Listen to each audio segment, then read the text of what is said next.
Salut, je suis Voom et ça fait 3 ans que je dev des jeux vidéo en solo. Voici à quoi ressemblait mon tout premier prototype de Scroma, mon tout premier jeu. Et voilà à quoi ressemble Kitty's Last Adventure 3 ans plus tard, mon deuxième jeu, sorti sur Steam en septembre. Je crois qu'il y a eu un peu d'évolution pendant ces 3 ans. J'ai découpé tout ça en 6 points qui vont traiter mon changement de vie et de mes difficultés après le premier jeu, le début des devlogs, un jeu mobile qui fait partie de mes nombreuses tentatives de mieux faire fonctionner mon premier jeu, et la sortie en early access de mon deuxième jeu et les conséquences qui en découlent. Bref, on va parler argent, mes réussites et mes échecs. Un des gros défis quand on se met en indépendant pour faire son premier jeu, c'est s'habituer à ce changement de vie. On passe d'une vie à l'extérieur avec un chef, d'une vie à la maison avec comme seul patron soi-même. Ça crée forcément un sacré décalage et il faut pouvoir l'assumer. Moi j'étais déjà en freelance seul à la maison donc je savais dans quoi je m'engageais. Par contre, je n'avais pas de formation spécifique pour le jeu vidéo. Pas d'école de jeux vidéo, pas de contact et aucun passé artistique. Mais je savais coder car j'ai fait un master en informatique et je bossais dans le web. Quand mes projets en freelance se sont cassés la figure avec des clients qui ne paient plus, je me suis dit, je vous zute, je vais faire des jeux vidéo. De là, je bricole sur Unity mon premier proto. Et on se retrouve avec le tout premier proto de Scroma. Le principe est là, on récupère des couleurs pour être invulnérable au tir, et quand on meurt, ça ne reset pas le niveau, ce qui permet de résoudre les puzzles. Le jeu évolue, même si je ne sais toujours pas pitcher ce foutu jeu, cette mécanique de mort est incompréhensible. Le jeu marche bien, il a pris 9 mois plutôt que 3, mais je suis très content de ce que j'ai fait. Je sors le jeu le 28 février 2022 avec en gros 150 wishlists, et voici les chiffres du premier mois. On est à plus de 100 ventes alors que je ne suis personne et je ne sais pas ce que je fais. Je me renseigne, j'essaie de faire au mieux, mais je ne suis un novice total. Je ne vous spoil pas l'argent total généré par Scroma parce que je n'en ai pas encore fini avec lui. Surtout que j'ai eu la validation pour sortir Scroma sur Switch, mais ça aussi, ça ne se fait pas tout de suite. La question se pose donc, mais que faire après la sortie de son premier jeu? Le jeu a donc pas mal fonctionné, mais j'arrivais pas à analyser ni à savoir comment faire mieux. Je devais continuer et apprendre de mes erreurs, mais je les voyais pas. J'arrive à la conclusion que les puzzle games 2D avec des carrés, bon, en 2022, ça marche plus. Patrick Parabox, sorti un mois après Scroma, un jeu de puzzle 2D avec des carrés, qui a marché du feu de Dieu avec 3000 commentaires sur Steam. Je crois que je me suis gouré. Fini les désillusions, je me lance sur un nouveau projet. C'est un auto-battler, donc un jeu où on choisit son armée sans vraiment la contrôler. Je bosse dessus de 3 mois, je suis plutôt content du projet, mais je me rends compte que je vais au moins y passer 1 an. Sachant qu'on termine la première fois fait x3, je le sens pas trop. Et toujours frustré de pas avoir bien compris ce qui se passe avec Scroma, je me dis le problème c'est les graphismes, moi je sais pas ce que je fais, je vais payer des artistes. Me voilà avec une grosse mise à jour de Scroma, avec des nouveaux niveaux et une refonte graphique. Très content de cette refonte, j'en profite, je fais un gros push marketing. Alors, 58 ventes, c'est pas rien, et quand on a payé plus de 1000 euros, c'est pas vraiment suffisant. J'ai la tête dure, je ne souhaite pas abandonner Scroma. Du coup, nouvelle idée, je vais faire un jeu mobile pour les 1 an de Scroma, Scrydle. Mais j'ai des bons retours quand les gens y jouent à Scroma. J'ai juste à trouver comment faire pour que les gens y jouent. Du coup, faire un événement spécial pour les 1 an de Scroma avec un jeu mobile, ça ne peut que marcher. J'en peux plus de moi. Bon, déjà, après l'excitation vient la réalité que je ne peux pas utiliser les assets de Scroma comme je veux. En fait, la plupart du temps, quand on paye des assets, ça vient avec des cas d'utilisation précis. Je ne peux pas les utiliser pour vendre du vin, par exemple. Et là, tout a été fait pour Scroma en particulier, je dois donc en rediscuter avec les artistes. J'en ai profité aussi pour commencer les devlogs.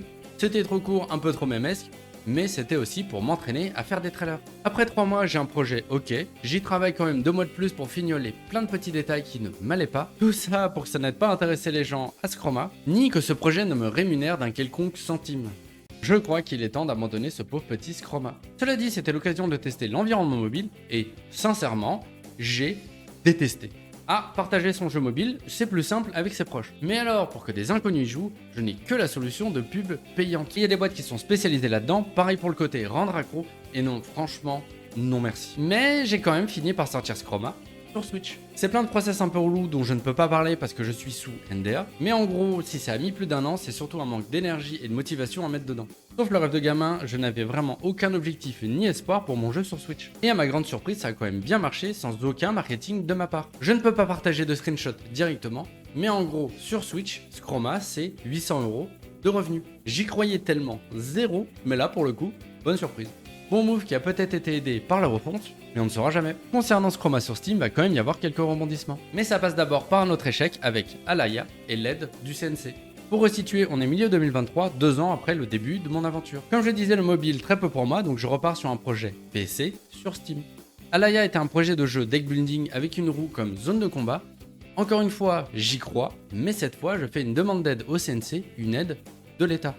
C'est l'aide à l'écriture et en tant qu'indépendant, ça permet de toucher jusqu'à 10 000 € d'aide pour le projet. J'avais trouvé une artiste dont j'aimais bien le style et elle bossait pour moi en freelance. J'allais donc mettre plusieurs milliers d'euros dans le projet. Bah oui, pour faire toute la partie graphique d'un jeu vidéo par quelqu'un, les 10 000 € du CNC ne seraient pas de refus. Dossier CNC, ça me prend pas mal de temps, mais j'en suis plutôt fier. Sauf que raté, c'est refusé par le CNC.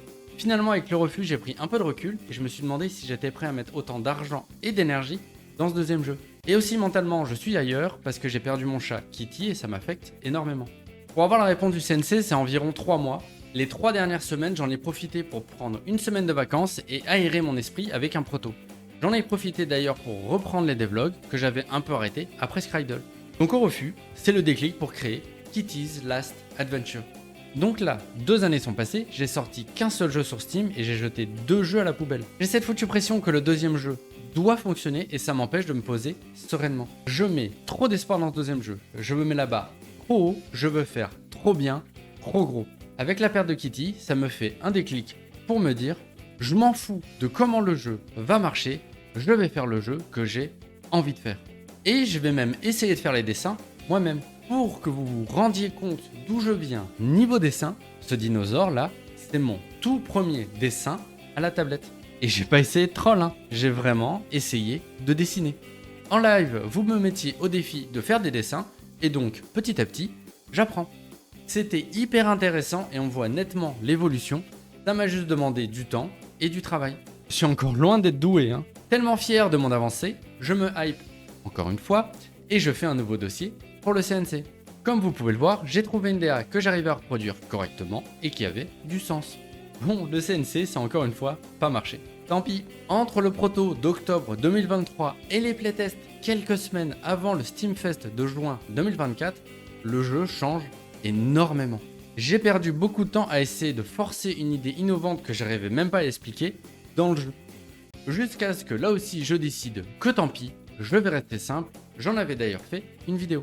Avec tous ces changements de plan, mon timing est catastrophique. Mais j'arrive quand même à faire quelques playtests pour assurer la qualité de la démo pour le Steam Next Fest. En gros, pour ceux qui ne connaissent pas, le Steam Next Fest, c'est le moment pour faire tester votre démo. C'est une fois par jeu et ça donne un boost de visibilité assez fou. Les playtests et la démo se passent bien, j'ai des super retours.